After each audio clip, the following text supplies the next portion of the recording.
মালিয়ায় আরামবাগ সাংগঠনিক জেলা মহিলা তৃণমূলের রাজনৈতিক আলাপচারিতায় চন্দ্রিমা ভট্টাচার্য।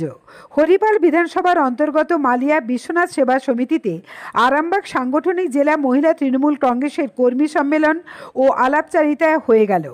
উপস্থিত ছিলেন রাজ্যের মহিলা তৃণমূল কংগ্রেসের সভানেত্রী তথা মন্ত্রী চন্দ্রিমা ভট্টাচার্য, রাজ্যের মন্ত্রী তথা সিঙ্গুর বিধানসভার বিধায়ক বেচারাম মান্না, হুগলি জেলা মহিলা সভানেত্রী তথা হরিপাল বিধানসভার বিধায়ক ডাক্তার করবী মান্না, তারকেশ্বর বিধানসভার বিধায়ক রামেন্দ্র সিংহ রায় সহ জেলা স্তরের মহিলা তৃণমূল কংগ্রেসের নেতৃবৃন্দ এবং অন্যান্য নেতাবৃন্দ।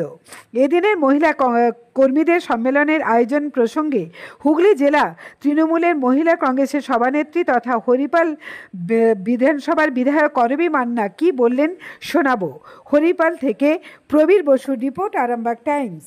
মাননীয় মুখ্যমন্ত্রী আবারও দেখবেন লক্ষ্মীর ভান্ডার তিনি হয়তো আরো অর্থ বৃদ্ধি করবার তিনি উদ্যোগী নিচ্ছেন এবং বার্ধক্য ভাতা, বিধবা ভাতা সর্বক্ষেত্রে এ রাজ্যের মাননীয় মুখ্যমন্ত্রী তিনি জেনে রাখবেন যে মানুষের কল্যাণ সাধনের জন্য রয়েছেন।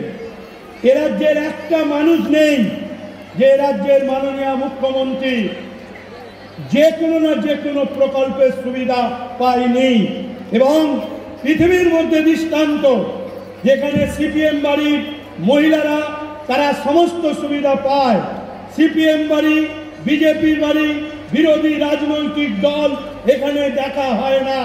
কিন্তু দুঃখের কি জানেন, ওদের লজ্জা নেই, কান কাটা। মমতার চাল খায় খাদ্যসাথী প্রকল্পে, মমতার লক্ষ্মীর ভান্ডার নিয়ে ওরা বিজেপি সিপিএম এর মহিলারা তারা উপকৃত হয়। স্বাস্থ্যসাথী কার্ডে সিপিএম বিজেপির মহিলারা তার ফ্যামিলি চিকিৎসার সুবিধা পায়, তাদের ছেলেমেয়েরা সবুজ সাথী সাইকেল পায়।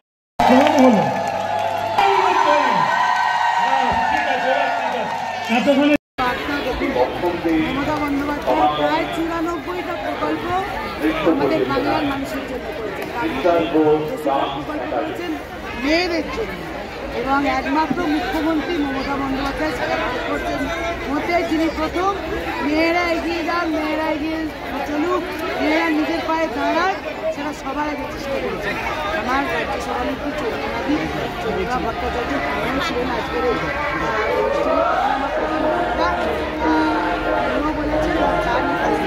আমার এই আজকের সম্মেলন করা সবার একটাই বার্তা যে টিভির হাতকে আরও শক্তপোক্ত করতে এবং আগামী 26-এ ভোটে যাতে দিদি আবার তৃতীয়বারের জন্য আবার মুখ্যমন্ত্রী হয় সেটা আমরা সবাই, আমরা আরামবাগের মেয়েরা সবাই আমরা হুগলি জেলা পরিষদ ও আরামবাগ মহকুমা প্রশাসনের উদ্যোগে 30শে জানুয়ারি থেকে 1লা ফেব্রুয়ারি আরামবাগের তেঘরিতে আন্তর্জাতিক গোসাই পরবের মেলার মাঠে শুরু হতে চলেছে 3 দিনের সৃষ্টিশ্রী মেলা ও খাদ্য উৎসব। সহায়তায় পশ্চিমবঙ্গ সরকারের তথ্য ও সংস্কৃতি বিভাগ। প্রতিদিন সন্ধ্যায় থাকছে নানা বিনোদনমূলক অনুষ্ঠান। 1লা ফেব্রুয়ারি মূল আকর্ষণ কাকলি ও অনল অভিনীত যাত্রাপালা। শেষ দেখা হয়নি আরামবাগে প্রথমবার সৃষ্টিশ্রী মেলা ও খাদ্য উৎসবে আপনাদের সাদর আমন্ত্রণ।